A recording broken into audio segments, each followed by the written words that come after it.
بسم الله والصلاة والسلام على رسوله الكريم أما بعد أيها الأحبة السلام عليكم ورحمة الله وبركاته. Mes frères, mes sœurs de foi et de cœur, aujourd'hui je vais vous laisser avec un rappel qui me fait tellement plaisir, un rappel d'un élève du Darul Uloum. C'est à partir du programme qui a été fait au Darul Uloum, le programme de la fin du cursus des élèves. Il a fait un rappel extraordinaire, cet élève-là. Je vous laisse apprécier cela. Assalamu alaikum. C'est-à-dire que ce sont des représentants de Dieu sur terre. En cette qualité-là, les prophètes sont venus avec cette noble mission de transmettre le savoir, de le dispenser. Dans la deuxième sourate du Coran, Ibrahim alayhi salatu wassalam, ainsi que leur vision. Il dit notamment Rabbana wa ba'ath fihim rasulan minhum yatlu alayhim ayatik. Ô Seigneur, suscite parmi eux un messager du domaine qui leur récitera tes versets. Ici, il s'agit de la transmission du texte coranique. Wa yu'allimuhum al-kitaba wal-hikma, qui leur enseignera aussi le livre, c'est-à-dire la compréhension du texte coranique. Ainsi que al-hikma. Al-hikma, nous le traduisons par la sagesse. Les savants, eux, à juste titre, l'ont interprété par la sunna. C'est-à-dire qu'ils vont lui enseigner, ils vont aussi enseigner ceux qui ne se trouvent pas dans le Coran de manière explicite, mais qui sera détaillé plus tard par le prophète. Mais dernièrement, dernière mission prophétique, et qui va les purifier, les corriger, c'est-à-dire les purifier de tout ce qui sont les vices de l'âme, la correction des maladies spirituelles. Et cette mission prophétique, cette dernière vient recadrer les trois précédentes. Son importance se trouve ici. Premièrement, l'islam condamne l'instruction dépourvue d'éducation. Deuxièmement, on voit à travers les exemples coraniques qu'à aucun moment, Allah subhanahu wa ta'ala s'est retenu de rediriger, par exemple, de reprendre son prophète. On le voit notamment dans la 80e sourate, lorsque Allah subhanahu wa ta'ala rappelle l'attention rappelle la manière dont doit être orientée l'attention du prophète lorsqu'il fait le da'wah auprès de plusieurs groupes, différents.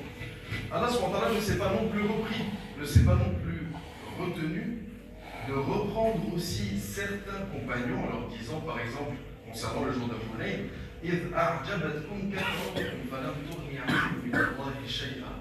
lorsque votre supériorité numérique vous a plu, alors à ce moment-là, n'oubliez pas que ce n'est pas ça la cause de la victoire, mais le fait qu'Allah soit avec vous.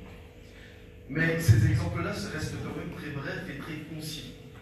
Il faut quand même noter que dans la 18e sourate du Coran, sourate al-Kahf, Allah nous donne un exemple beaucoup plus détaillé, l'exemple de Khidr et de Moussa alayhi salatu wassalam, dans lequel on voit d'une part Al-Khidr alayhi salatu wassalam qui lui est venu avec cette qualité d'enseignant.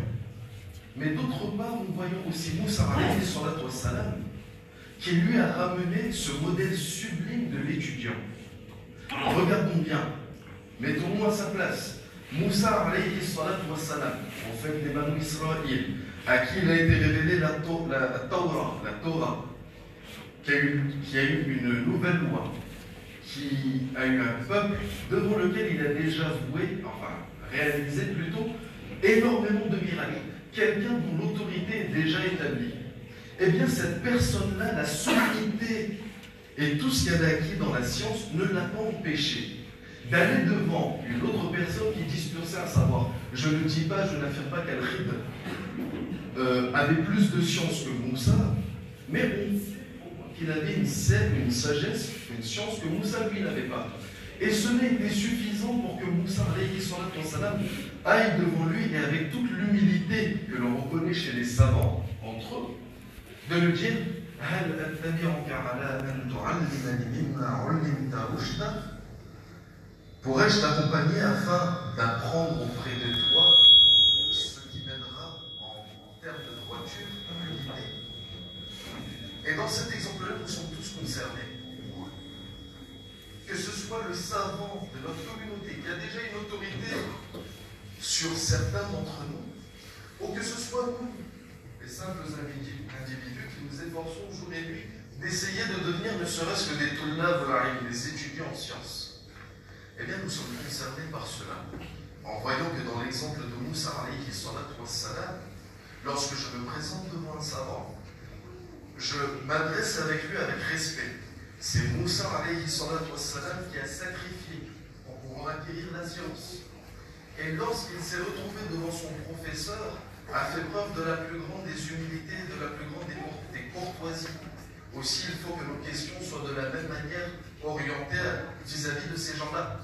Mais surtout, lorsqu'Al-Khiba a donné ses réponses, ou a repris Moussa sur quelques passages de son comportement, à aucun moment vous ne trouvez entre l'élève et le professeur, entre celui qui cherche la science et celui qui la dispense, qu'il soit savant ou non, que ce soit des étudiants ou pas, vous ne trouvez la confrontation à aucun moment.